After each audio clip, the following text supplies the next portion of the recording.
Hi everyone, welcome to Legal बडी।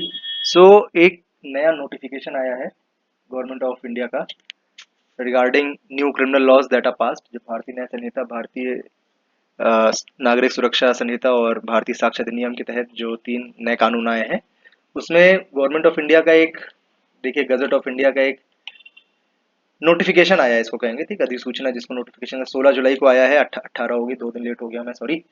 तो ये है कि 16 जुलाई को एक नोटिफिकेशन आया। वो नोटिफिकेशन क्या कहता है, फटाफट उसको समझ लेते हैं बिना टाइम वेस्ट करे।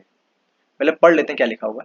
इन pursuance of section 8 of general clauses act, central government hereby notifies that any reference to IPC और सीआरपीसी और Indian evidence act or in any provision thereof is made in any act by parliament, act by legislature, ordinance, regulations made under 240, president's rule, regular regulation frame under notification under, ठीक है। अब देखिए, समझते हैं इसका मतलब क्या हो गया। कह रहा है कि भाई अभी से पहले तक, ठीक है, जब से नए कानून आए हैं उसके पहले तक अगर कहीं भी आईपीसी का रेफरेंस हुआ हो, सीआरपीसी का रेफरेंस हुआ हो या एविडेंस का रेफरेंस हुआ हो, ठीक है, तो उसको हम लोग कैसे पढ़ेंगे कि वो रेफरेंस भारतीय न्याय संहिता के लिए है, ठीक है, या वो बीएनएसएस के लिए, भारतीय नागरिक सुरक्षा संहिता के लिए है, या वो भारतीय साक्ष्य अधिनियम के लिए है। ठीक, कहने का मतलब है कि भाई पहले तो आईपीसी चलते थे, पहले सीआरपीसी चलता था, पहले एविडेंस चलता था।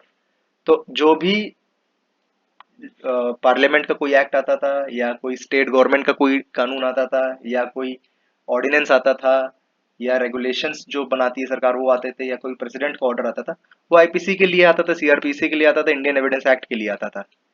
लेकिन सरकार ने इस नोटिफिकेशन से ये चीज क्लैरिफाई कर दी है कि पहले जो भी नोटिफिकेशंस वगैरह इसके लिए आए, आईपीसी सीआरपीसी एविडेंस के लिए आए, वो अब से बीएनएस, बीएनएसएस और भारतीय साक्ष्य अधिनियम के लिए ही माने जाएंगे। मतलब अगर मान लीजिए कोई 2004 में कोई नोटिफिकेशन आया और वो अभी भी वैलिड है, मान लीजिए, मैं just giving you an example, 2004 में कोई नोटिफिकेशन आया, उसमें लिखा हुआ तो है कि आईपीसी के इस कानून के लिए ये चीजें लागू होंगी, तो अब से ऐसा हो जाएगा कि वो जो 2004 का नोटिफिकेशन है वो आईपीसी की जगह भारतीय न्याय संहिता के लिए लागू होगा। ठीक है, सिमिलरली 2000 मान लीजिए 10 में कोई सीआरपीसी के किसी प्रोविजन के लिए कोई कानून या कोई नया छोटा सा ऑल्टरेशन आया था, तो अब वो भारतीय नागरिक सुरक्षा अधिनियम के लिए माना जाएगा।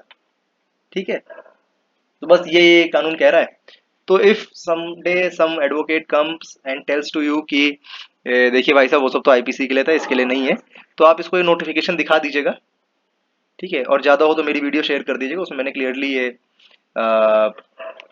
बात समझा दिया। ठीक है, thank you for watching and have a good day.